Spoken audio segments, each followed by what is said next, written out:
front foot stayed in the strap of my toe board as I got sucked over, and just never felt like force or anything like that, and just ripped my front leg and tore every ligament in my knee and ended up fracturing the fibula on my lower leg.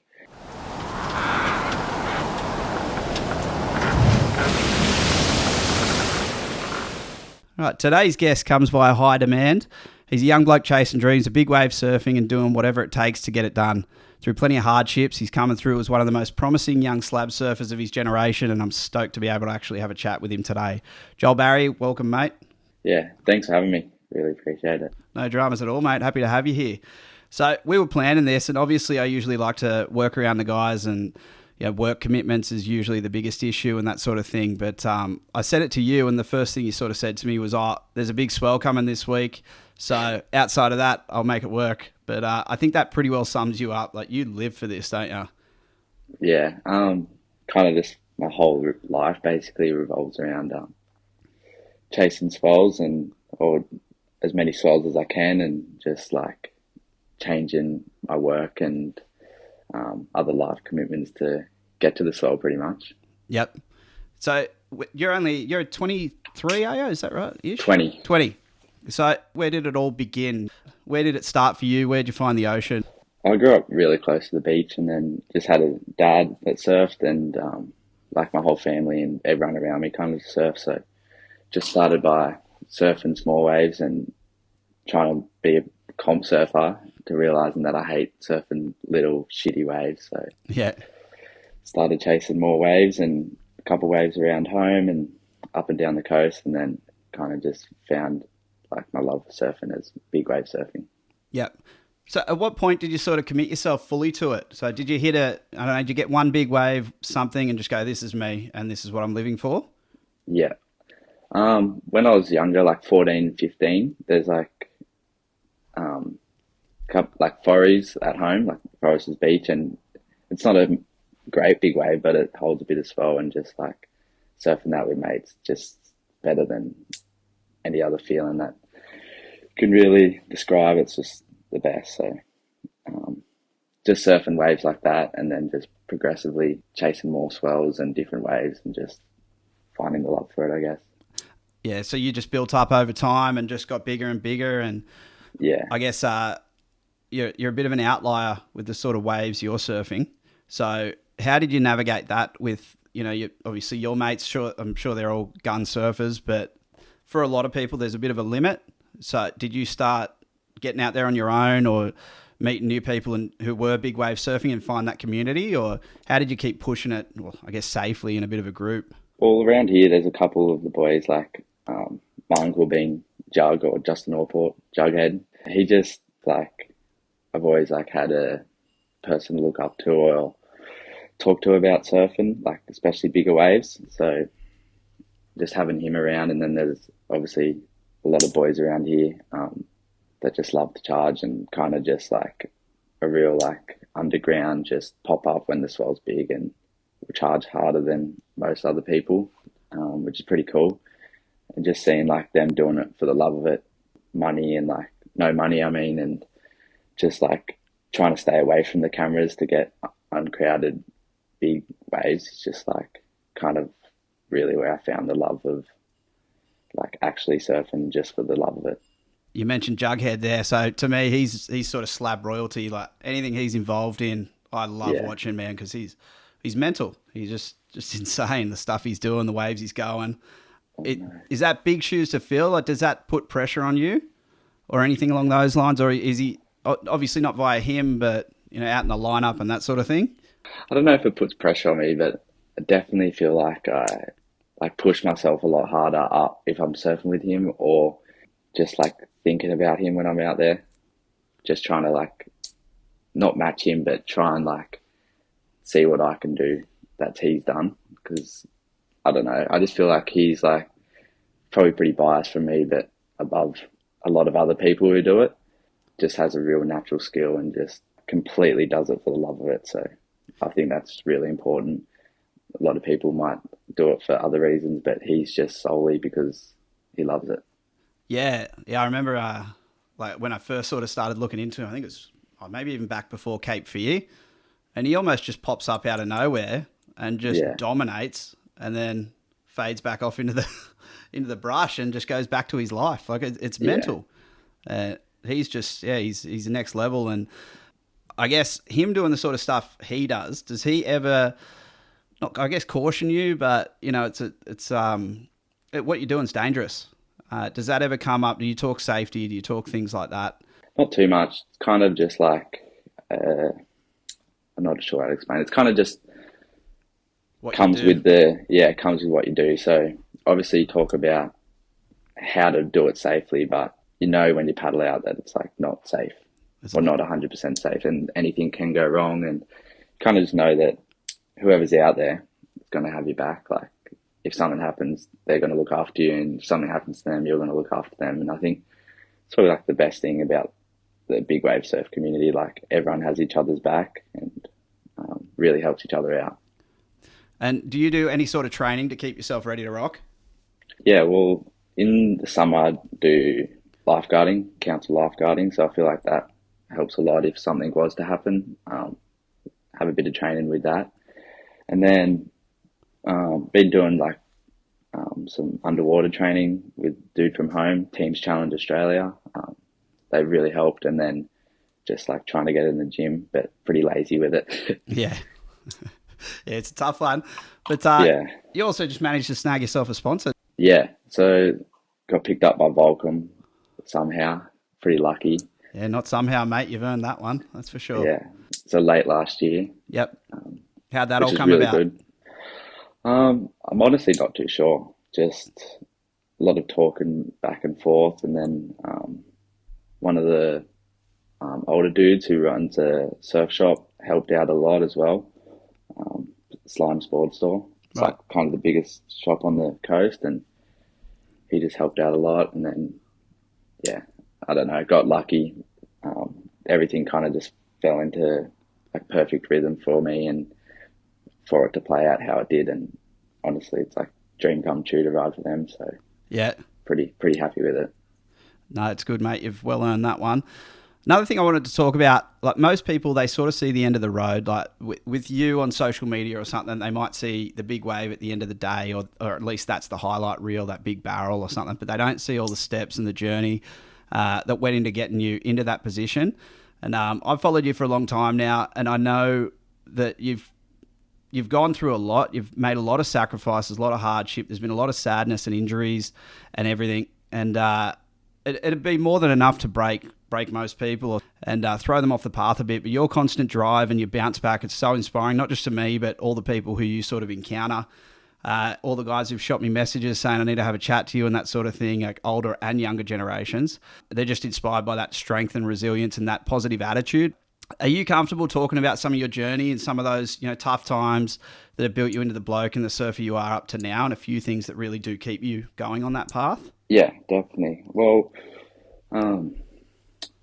one of my younger brothers, like since birth, has always been real sick, and just like obviously like being in hospital most of his life takes a lot of time from for our family, especially for my parents. So I found like the best way for me to cope with that was just always being in the water, and like just had like a real good community around me, like North Shelley board riders and some really good family friends, like the Reagans that would just take me surfing, take me to surf comps, pick me up from home, drop me home, like countless, like for years and years and years. Like they helped me out a lot. And then unfortunately in March this year, got home from Hawaii, and 2 days later, my brother James passed away from illness, which is definitely super tough for like all of us, and me in particular, like made me kind of not want to surf. But he always was like a real big supporter for me, like always pushing me to like keep going and not quit. So in a way, I'm kind of like still doing this for him, because he didn't have the chance to live life. So living life for him and for myself. So yeah, I think that's definitely the biggest thing. Just like growing up with someone who had life taken away from them just makes you want to live life to the fullest, like do it everything you can. So Yeah. yeah, it's definitely the biggest motivator for me now. Um, yeah, yeah, 100%. Yeah. Yeah, it's such a sad thing, a really sad thing, and I'm glad you got that view and you're coming out of it with that because obviously people can go any which way when that sort of thing happens, and it's a horrific thing. But you're obviously representing his memory really well, and it shows through all these boys. Like you're the first one I've got a bunch of DMs. You got to get this guy on. You got to talk to him. And yeah, it's just inspiring at your age, especially 20 years old, man. Like you're well ahead of your years, and that's pretty inspiring what you're doing and how you're charging through it. So probably get into a few more of these hardships in a couple of these stories we want to talk about. Not hardships, but how much you commit to your craft and what you're doing. So I think we'll just dive into a couple of shippy stories if you're up for it. Yeah, definitely. Yeah, shoot, man. Sorry. Yeah, just like my first trip down there. That was the first one I got here. Said I got to ask you about it. It was pretty funny. I've been wanting to go down there. I think I was just turned 17, so kind of just didn't really know anything about anything. And I do shape my boards then, Andrew Mooney. Spent a lot of time down there, knows all the boys down there, and I was just nagging him to like help me get down there, and I was hoping that he would take me like down there with him, but he just like organised me to stay at Mikey Brennan's house, like help me book my flights, and then I just rocked down by myself, didn't know anyone. The taxi dropped me like 3Ks from Mikey Brennan's house at 10 p.m. So oh no, had like a full hour walk, and with all your boards and everything. Yeah, everything. Freezing cold, never been that cold in my life, and then rocked up to Mikey's house, and he's just the biggest legend. So inviting, and also like everyone down there is so inviting. Yeah, just the best. But didn't know anyone, didn't know like anything about Tasmania, and then managed to get picked up by another local legend down there, Chizza. Took me in for my first day, and yeah, it was pretty scary. Like, wanted to throw up on the rocks. Like, did you? Well, just full terrified. Going back before that, at 17 years old, what made you want to go? I'm going to go surf shippies. Just a challenge, I think. Yeah, just like it's a challenge. I don't know. Yeah, just wanting to surf something new. Seen my uncle and a couple other local boys like Wade Clemens and stuff surf it. Just really wanted to go down there and see how I would go in those conditions. Looking back on it, I was probably rushing it a bit, but glad I went down there when I did. Yep. So you knew a couple of guys down there, or you got linked up with a couple of the local boys. Yeah. And you walked out the first go, did you? Yep, walked in with Chizza, and then there was James home across and Harry home across, Matt Dunsmore and Danny Griffiths towing, and no one else around. And I was like, wow, it's pretty nuts. Went and did the rock off by myself. Had no idea what I was doing. Yeah. Had a little vomit too, you said? It was fully felt like I needed to throw up. I was petrified, just like, why am I even here? Yeah. But then once I got out there, that kind of went away, and tried to paddle one, just like fully over the falls. And then after a bit, Matt Dunsmore came and picked me up on the ski, and he towed me into a couple. I don't think I made any that day. I was on a tow board made for Nazare. Oh, you're kidding? Yeah. Didn't own a tow board or anything. Yeah. But like, it was just good, like, to experience, especially with no one out for your first time. Yeah, except those hardcore local boys. Yeah, and those boys just like, I just didn't want to pull back on anything, and just whatever I was getting whipped into, I was just going to go, especially in front of them, like trying to prove yourself for the first time. Yep. What do you think about seeing those boys perform in the flesh? Definitely, like, it's so different to watching them like on the TV to seeing it in person, because it's just bigger, like louder, scarier, like just the waves and them in particular, like they just know the wave like back of their hand. You Yep. can just tell by the way they read it, when they're towing you in, just like everything. They know exactly where they need to be and where you need to be. And yeah, you couldn't ask for a better like people to show you that way for sure. Yeah, and they just sort of took you in a bit and Yeah, tried to show you the ropes 100%. in the deep end. Yeah, they were like super accommodating to me, um, and I feel like they are to everyone. But I don't know, it just felt like I was a part of them when I was down there. Like they just really made me feel like I was at home. Yeah. Um, yeah, it was pretty cool. It was really cool. Yeah, I bet. Yeah, well, first time did you encounter that step? What were your thoughts Yeah, when you were running down the face and the step sucked right up in front of you?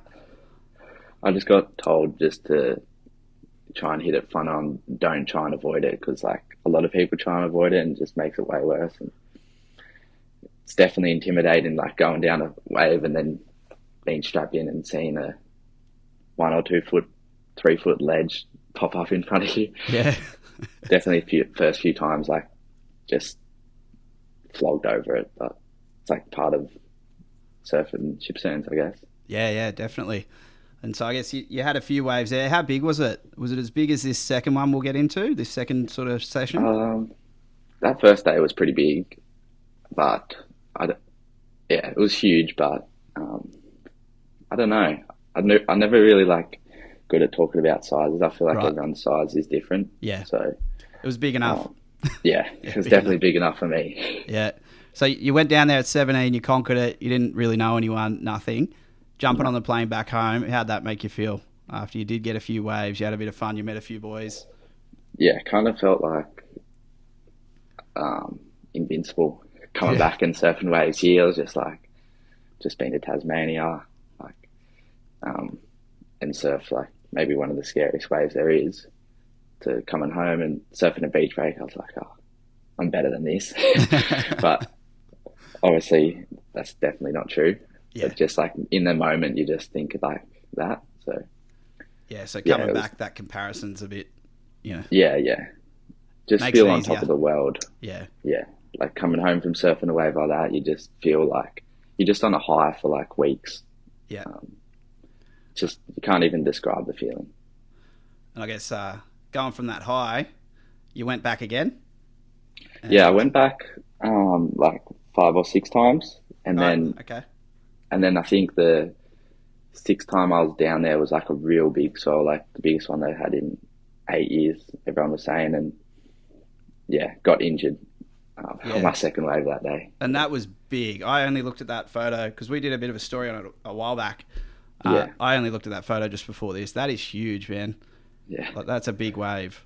yeah. And you got one before that. Was that a similar size to this one? Because I don't know if I've seen the one you made. Because you made one before that, didn't you? I think they were both pretty similar. Second one was definitely the better wave, Right. but my first one was like up to that point was the wave of my life, Oh, really? and then yeah, Yeah. just like Noah Hassett, who was telling me, just put me in the perfect spot. The wave didn't even really have a proper step in it, and just like biggest barrel I've ever been in. Built Felt that pretty confidence. Yeah. Yeah, And and then crushed it going down. into yeah, going into the second wave, I thought I was pretty confident, and I like knew it was a big one because like all the local boys were hooting and cheering like when I was getting towed into it. So I was like, must be a big one if they're yelling at it.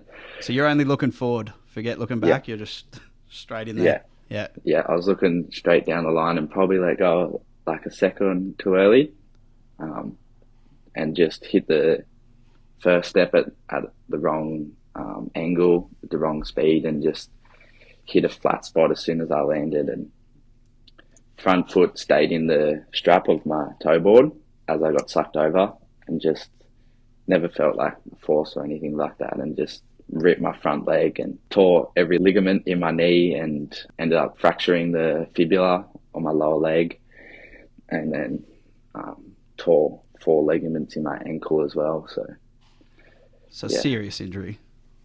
yeah.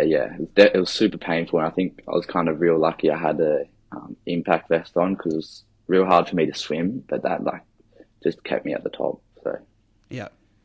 So what's it? you're getting smashed and you got a pretty well broken, shattered leg. Were you thinking about the leg, or were you still in the moment of getting, going over the falls or whatever on a giant shippies wave? Kind of just all became a blur now that thinking back on it. But one thing I do remember in the moment was just like just how powerful it was. Like I've never experienced a wipeout like that. Um, just like not really knowing what way it was up or down, and just like getting torn every direction.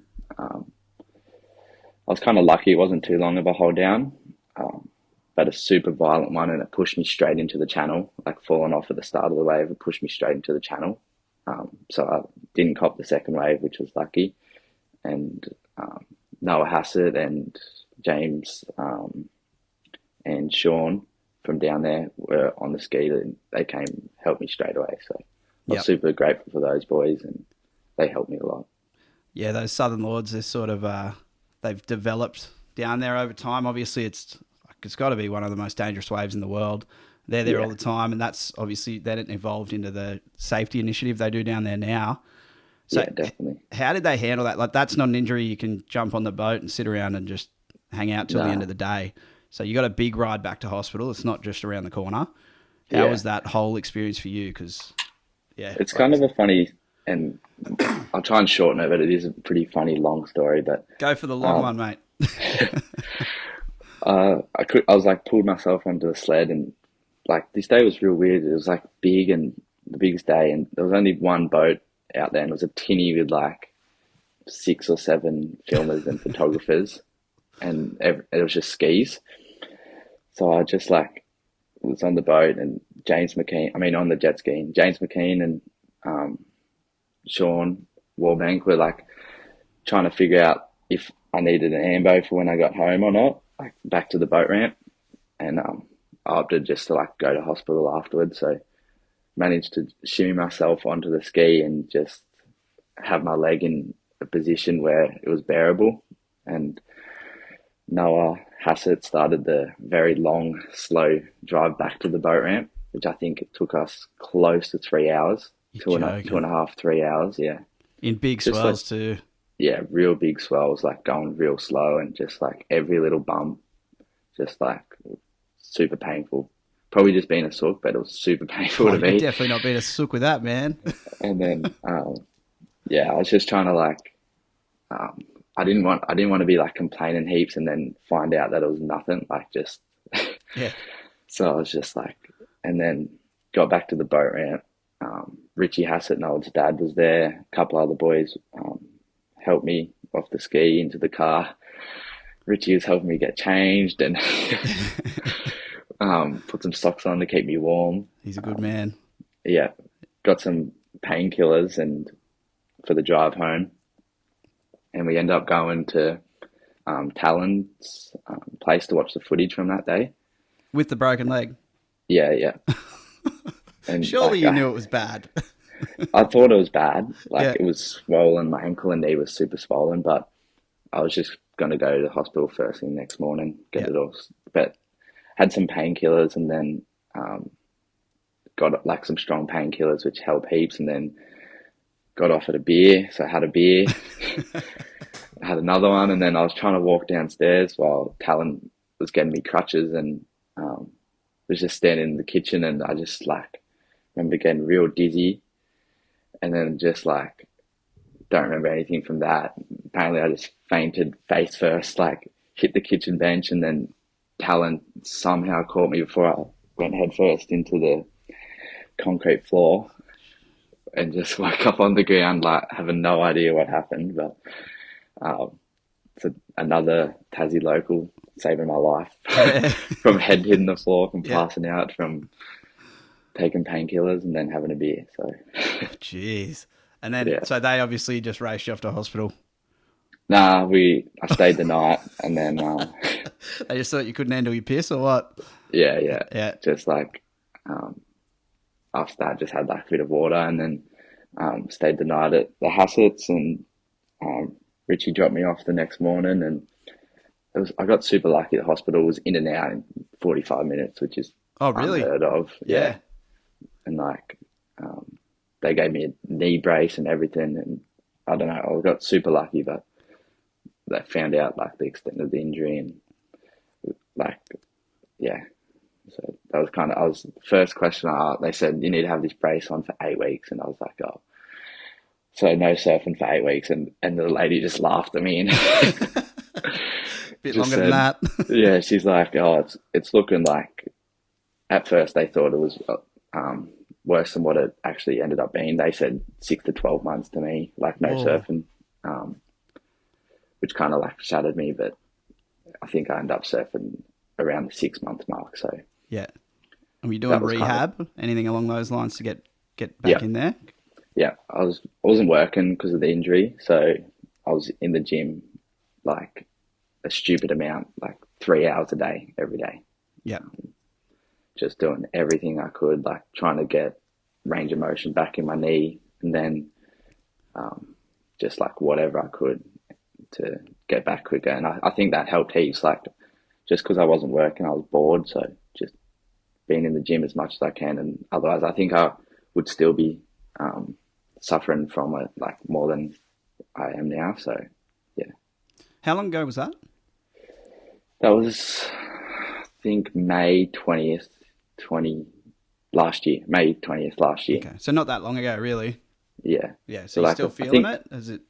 yeah, I think 14 months ago, 15 months ago it happened, and still go to physio for it, and it still does get caught up, but it's probably 90%. So definitely get in there. But, hopefully soon back to 100%. Yep. And that comes back to that resilience. And how did that affect your confidence as well? Yeah, well, since then I kind of haven't really surfed a big wave as big as that. Yep. It just like kind of I was real confident going into that swell, and then just like thought like, oh, people get injured, but it won't be me. Like you always think it's not going to be you with Yep. whatever it is, and then realizing that it is me. Like it can happen to anyone. Just made me want to like train a lot harder to try and prevent that from happening again, because I don't want to stop surfing those waves. So Yeah.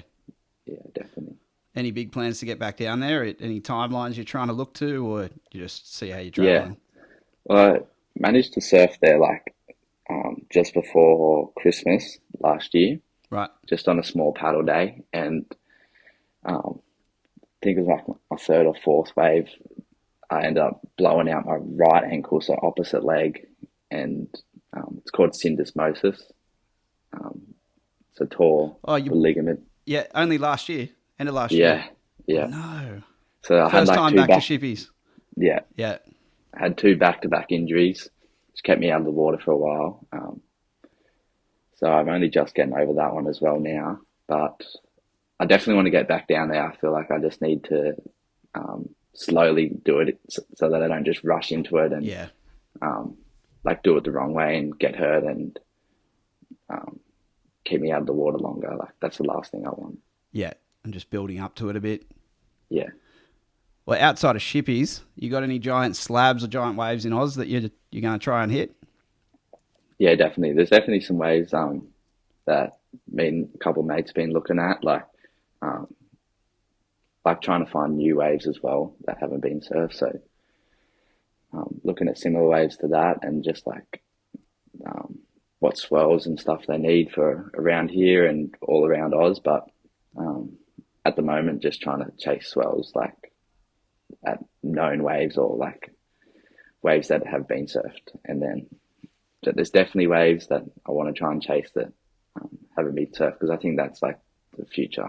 Just like finding your own wave, which is Yeah. difficult, but it's real super rewarding. Yeah, Especially around the Aussie coastline. It's so big. yeah, You get out with the ski at the right spot, you can just go check out anywhere, really. yeah, Yeah. yeah. I feel like there's so many waves that have been surfed, but I also feel like there's a lot of waves that might only break on a real specific swell that haven't been surfed, and I just like to know that like that we know a spot that other people don't, Yeah, for sure. and Yeah. then you can just like go Trying to surf keep it it by that way. yourself. Yeah. Yeah, because it's just like real crowded everywhere you go now. especially a lot of the waves like around Sydney and just like everywhere pretty much. It gets real crowded, like, which is fine. Like, it's good that a lot of people are surfing, but it makes it hard. Um, no one wants to sit there for hours waiting for a wave. Like, Nah, definitely not. I guess when you get into the bigger stuff, though, it sort of thins out the line a little bit at least. Yeah. yeah, it definitely does. And I just think it's good, like, you know that when you paddle out to a wave when it's bigger, like everyone knows, most people know what they're doing, and they're going to help you if you get hurt, and you're going to help them if they get hurt, and everyone's so supporting. They're like, if you're paddling for a wave, everyone's yelling, like screaming, Yeah. like, and then they talk about like the waves after you catch them, and just like, I don't know, it just feels good, like talking to people out in the lineup and just being like real stoked for each other. Yeah, definitely. There's more camaraderie in it. And I guess you get your fair share of waves too when all the blokes out there know what they're doing. Yeah. Yeah. Well, moving forward from Shippies, you and Noah Hassett. So you mentioned him a couple of times. He's another big wave, slab sort of chaser from Tassie. You and him have become pretty close. Like I'd almost say a team. And you've done a couple of missions, if I'm right, over to Fiji and Hawaii. Yeah. I'd love to hear about how they both went, just one at a time. Like Hawaii, first off, we spoke about it briefly before. Were you chasing a swell, or we just got the trip hoping to score? Yeah, so it wasn't chasing the swell, just always wanted to go there. And like I said before, somehow I managed to get on Volcom, and then got the opportunity to go to and stay at the house over there. What Just was that spent like just full dream come true. Yeah, You was just it full? Or did they have a heap of blokes there? it kind of changed over time. It was Yeah, quieter than normal when I was there. I went after the CT, so everyone had kind of left, but still, it was like pretty sick. yeah, Like a lot of people were still there. Yeah, it's just like you watch movies and see videos of it back in the day, and you just think it's the coolest thing ever. And then you're there, staying there, and yeah, mind it just blowing. feels like unreal Yeah. when you're there. So does that mean you get to stay there anytime you go, or you got to get the invite? I think you probably still got to get the invite, but Yeah, I'm hoping that um, after you've been there once, it helps out. yeah, Just like get to know the people and just don't like earn your right to be there. Like clean whatever. Like do your chores and then go out, charge, be a nice person. Like don't just go over there and think like you deserve to be there. yeah. Like And you're the got to do, superstar. yeah, Yeah. No, I think you're going well down that. It's a path of respect, really. It's just yeah. being respectful to everyone. Yeah, just trying to earn respect and then obviously give respect to uh, everyone over there. Like, yeah, Yeah. definitely. So you got over there. First time to Hawaii, was it? Yeah. How'd you navigate the waves? So I don't know how big it was. I haven't really seen anything from it. If it was big or even if it wasn't, how did you navigate waves? Obviously, pipes right out the front. How did you Um, handle all that? it was kind of real small for the first couple of weeks. And it was kind of good because you could surf the waves and, um, like when they're smaller and just try and figure everything out. Um, it's definitely a different type of wave and different type of bottom and like the waves in Australia, at least. Right. And obviously a very different hierarchy in the surf. So try not to push in any way and just try and get the waves that you're given, which is good. And then towards the end of the trip, we got a couple bigger swells. I mainly stayed at off the wall, lot less people there. And how'd you work that out, getting out, where to jump in, like where to sit? Was there a bunch of people out that you followed, or how'd you handle that? Just one of my mates, like he's an Aussie. He's been over there a bit, Keanu Miller. Yep. Been on Vulcan for a while. Kind of just followed him around the whole time, and he helped me out a lot. Then there was like Kobe Hughes and the Robesons. They all like everyone over there is like real nice and accommodating, and if you ask, they're more than happy to help. Like Kamana, Ty Van Dyke, and um, if you ask them, like if you're unsure about something and you just bring it up with them, they're more than happy to help you. Like they don't want to see you get hurt or paddle out the wrong spot, get in someone's way, and yeah. Yep. Did you get any of those dream Hawaiian waves? Any of those big, solid, Um, clean things? not anything crazy, but definitely like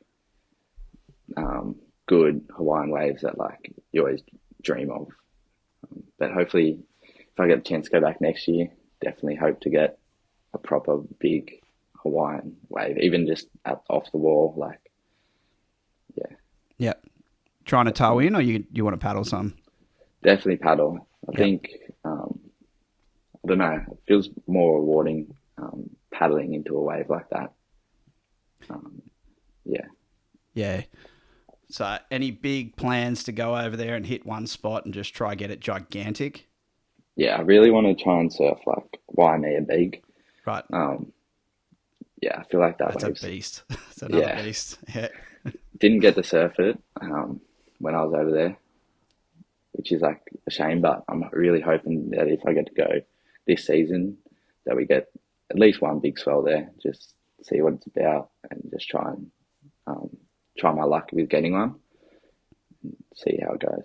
Yep. I'm pumped to see it, mate. It's Thanks. a bit closer to home, mate. You got Fiji, obviously. Was that one a Yeah, bit of a swell chase? Because obviously, yeah, like I think it's a 4 hour flight or something from Sydney. yeah, So run me through that story. yeah. It's only 4 hour flight, which is super easy, and um, just saw a swell pop up, and I think it was maybe 2 years ago now, or a year ago now. And this was you and Noah again? Yeah, me, Noah, Jack Reagan, and George Vanders, who's from Tassie. Yep. Jack's just a good mate from home, good surfer, and everyone's kind of always wants to go to Fiji, surf cloud break, and saw the swell pop up, and we kind of just like coordinated a little thing and um, managed to get a filmer to come, and we just ended up like sending it real last minute, like the day of the flight, and um, just stayed in this place that was $5 a night, like Oh, you're kidding.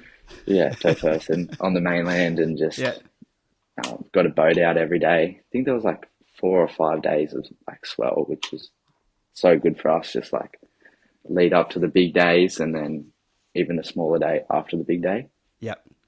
and then yeah, it was just cool, like staying in the cheapest place and just waking up straight on the boat with like your friends out there surfing all day, coming home, and then Definitely. doing it again tomorrow. Like Yeah.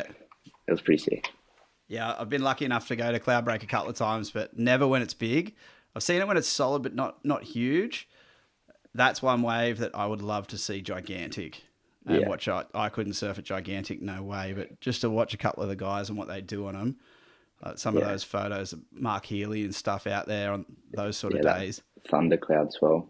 Oh, that's wild. That's Yeah, probably the best doco I've ever seen. That's the waves in that. They're terrifying. yeah, Absolutely terrifying. yeah. It's crazy. We didn't get it real big. It was kind of like it was big, but it was a bit of a weird direction for it. So only every 1 in 10 waves was hitting the reef properly, but we still got it like 8 to 10 foot, Yeah, it's big. which is like super like exciting for us. Yeah. Um, Definitely hoping to get back there because it's just the best, longest left. It's on my back end, but it's Yeah. just perfect, warm water. Yeah, it's so Get any good. good floggins? Because Yeah, powerful definitely. wave too. It surprised me how powerful it was when I was little. Like even on little 4 foot days, I was getting like washed around the tower and Yeah. having to do the full paddle around, which is pretty funny. Like at the moment, it's a lot longer than paddle than what I realized it was. So, Yeah, and the but currents nah, can rip there too. yeah, Yeah. and it's just like just the bottom. Like I never realized like how sharp it is in those tropical places. Like just the reefs. Yeah, it's proper reef. Yeah, Yeah, just it's not a like rock with kanji or anything on it. It's like a nah. reef. Yeah, it's just like you just nick it and you just sliced open. Yeah. Whereas at home you can be slammed onto the bottom and um, you might get cut, but normally you're wearing a wetsuit and it's Yeah, not. Over there, you're wearing boardies and you're just naked and you're missing your finger or something. yeah. You can get infections bad too in that sort of warm water. Yeah, Yeah. Well, now that you've been over there, do you sort of keep a standby bag or plan ready if anything does pop up?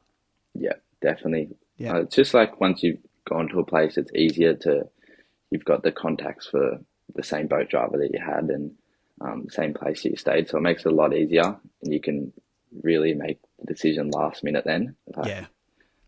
wait to see what the swell's doing and then um, like fire on over there. I definitely want to get back there and definitely want to get to Tahiti. Never been over there. So they're two places I really want to get to Yeah. for sure. Tahiti's another one too, isn't it? Yeah. That's a bit of a longer flight though. I think that's around, is that 8 or 9 hours or something? I think you got to go through Auckland. Yeah, I think you got to fly New Zealand and then from New Zealand over there. Yep. But just the wave itself, just you got to like surf it. Well, Oh, I just have to yeah. surf it for sure.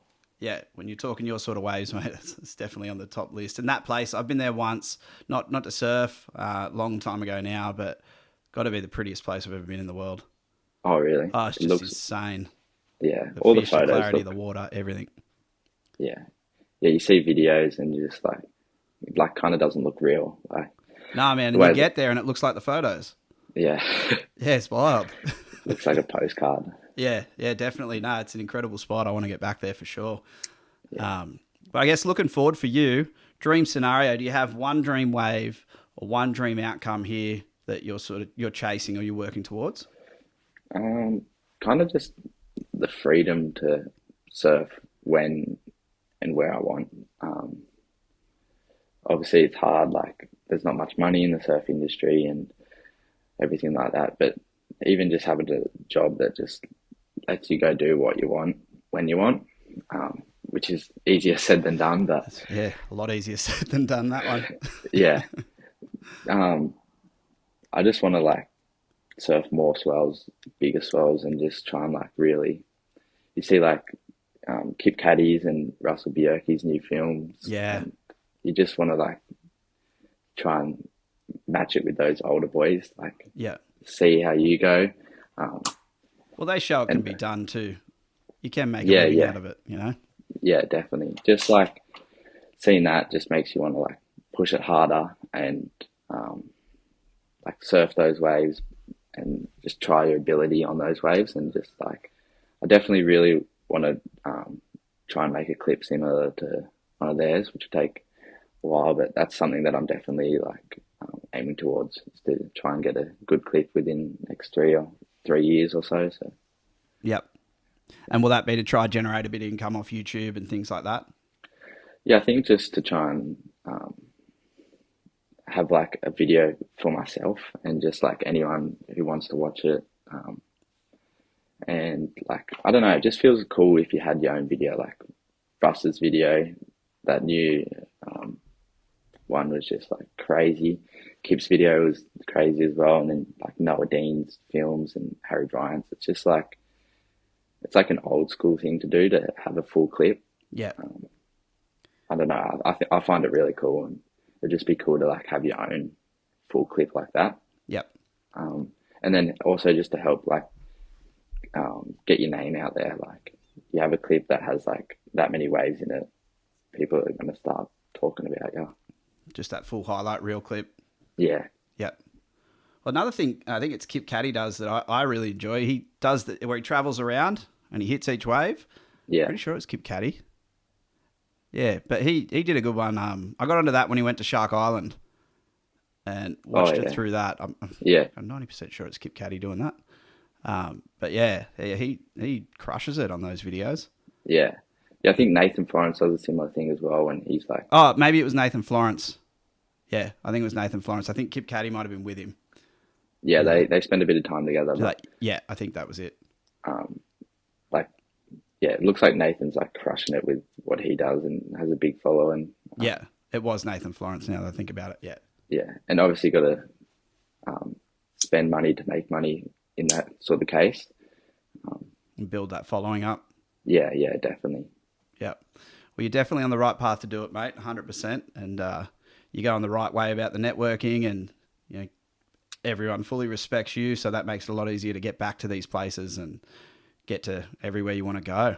So Yeah, thanks. it's incredible to watch, and I really appreciate your time today, mate. You're an inspiration to men and women everywhere, and I'm super excited to watch you grow and just live it all to the max, and yeah, just see how far you can take this thing. So Yeah, thank you. Yeah, it's very impressive. But tell everyone where they can find you on Instagram or anything else you've got, and I'll put it in the show notes too, obviously. Just Instagram at the moment, it's just Joel Barry underscore, and yeah, thanks for having me. I really appreciate it. Mate, anytime. I can't wait to hear a couple more of these stories when you go on a couple more strike missions and hit Tahiti. So we'll be following along. Yeah, really looking forward to see what you come up with. But yeah, thank you. No worries at all. We'll get this out soon. And anyone who's looking for the visuals of today's episode, we'll throw a few of these waves on there. Just check out YouTube, and we'll have them out as soon as we can get them together. But thanks for your time, mate, and I look forward to chatting again soon. Yeah, thank you very much.